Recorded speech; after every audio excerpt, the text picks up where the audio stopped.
muito impressionante.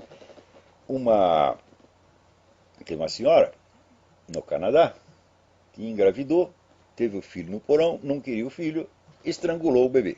Né? E foi absolvida, porque disse que ela estava muito traumatizada pelo parto. Né? Então quer dizer o seguinte, que de acordo com a jurisprudência canadense, só é crime você matar um bebê se você o faz depois de passar o suposto trauma de parto. Então, primeiro, toma-se como premissa que todas as mulheres que tiveram crianças estão traumatizadas. Então já a ideia de que você ter crianças não é normal, ter gravidez é uma doença, e ter criança é uma doença pior ainda. É uma experiência horrível pela qual ninguém deve passar. Tá certo? Então, se você passou por isto, nós não temos o direito de impedir que você mate o seu bebê. Então, o infanticídio está praticamente oficializado no Canadá. Eu disse que isso ia acontecer. A partir do momento que você aceita o aborto, então você aceita o aborto aos 3 meses, por que não aos 4, aos 5, aos 9? Chegou aos 9, já tem, né, aquele aborto de. Como é que se diz? Esqueci o nome técnico agora. Do parto. Sei lá, esqueci. Né? Você aborta o neguinho 2 minutos antes dele nascer. Tá certo? Agora, se pode ser 2 minutos antes de nascer, por que não 2 minutos depois? Ou 20 minutos depois? Ou 3 meses depois?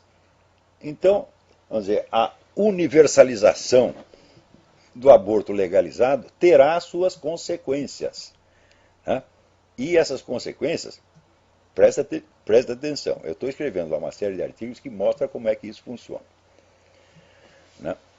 Por exemplo, nos anos 50 e 60, o pessoal dizia que tinha muitas garotas grávidas, menores de idade nas escolas, dizendo, precisamos acabar com isso. Então o que nós vamos fazer? Nós vamos dar educação sexual para elas nas escolas, para esclarecê-las de modo que não tenha tanta gravidez indesejada. Né? Bom, daí começaram a ensinar, dar educação sexual e, evidentemente, o pessoal falava de sexo o tempo todo dentro da escola, então houve uma proliferação, tá certo,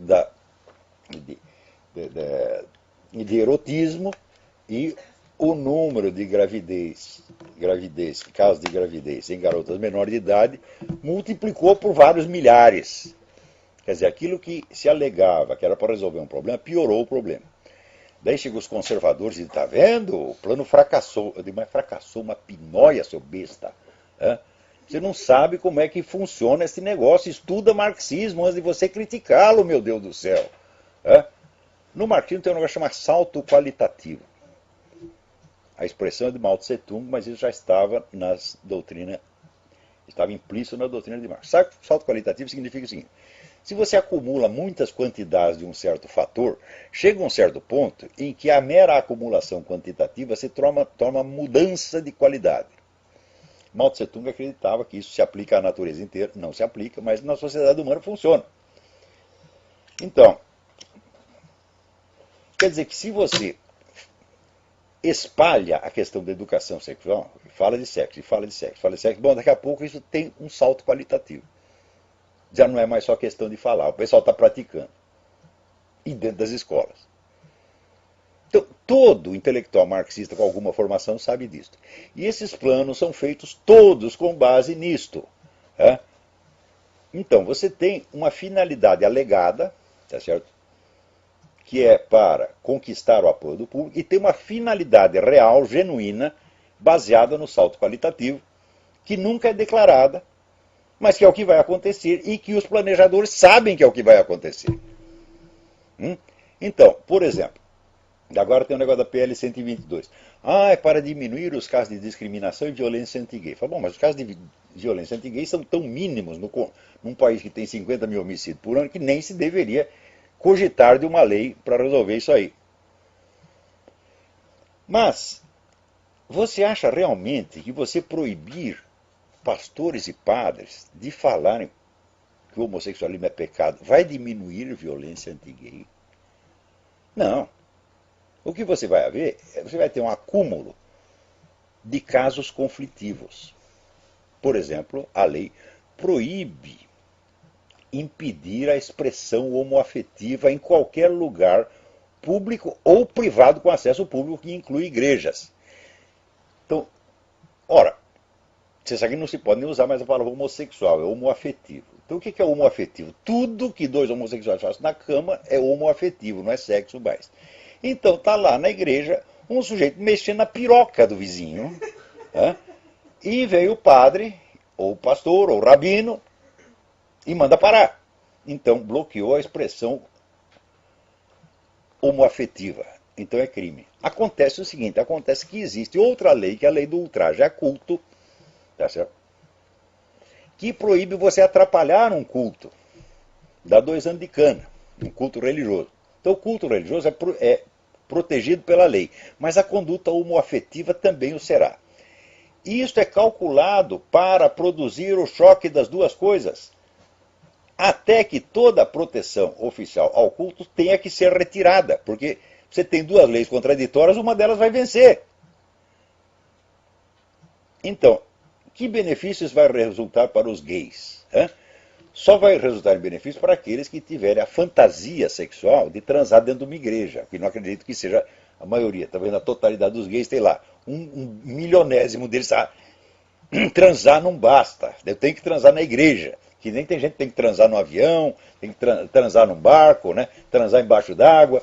São fantasias. Então, que tanto pessoas hétero quanto homo têm. Então, uma quantidade infinitesimal pode ficar muito satisfeito. Oba, agora eu posso transar na igreja. Os outros não vai trazer benefício algum, mas vai trazer certamente um malefício para todas as igrejas de todas as religiões, que estarão permanentemente sob esta ameaça.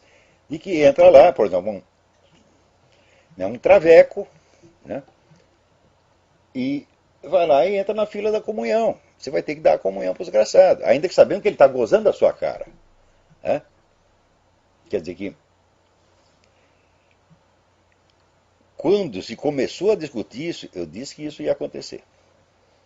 O pessoal vai lá vestido de mulher e vai querer receber a comunhão, os caras vão ter que dar. Aí todo mundo, não, você é exagerado, mas se alguém vai fazer uma coisa dessa, mas é feio, a coisa existe para que isso seja feito, meu Deus do céu.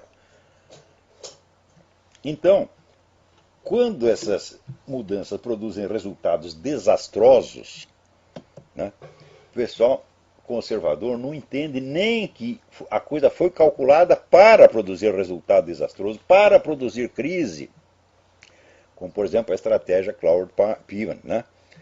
Dizer, bom, nós vamos aqui inscrever todo mundo na Previdência Social, a Previdência Social só está atendendo 5% das pessoas que teoricamente teriam direito, nós vamos inscrever os outros 95%, para quê?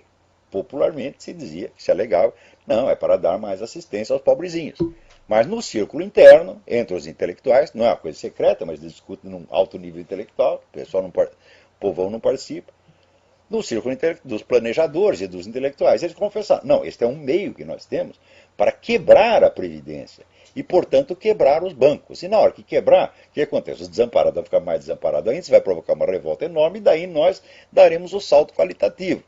Então, a mera reivindicação previdenciária se transformará no clamor revolucionário do Occupy Wall Street. Tudo isso calculado com 50 anos de antecedência.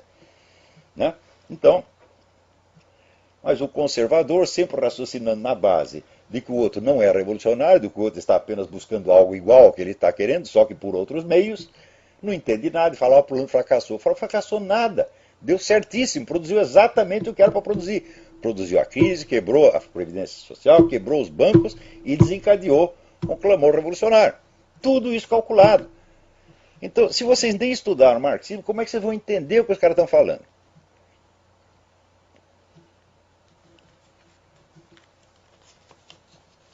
Então, opa, e aqui tem uma pergunta enorme sobre o negócio do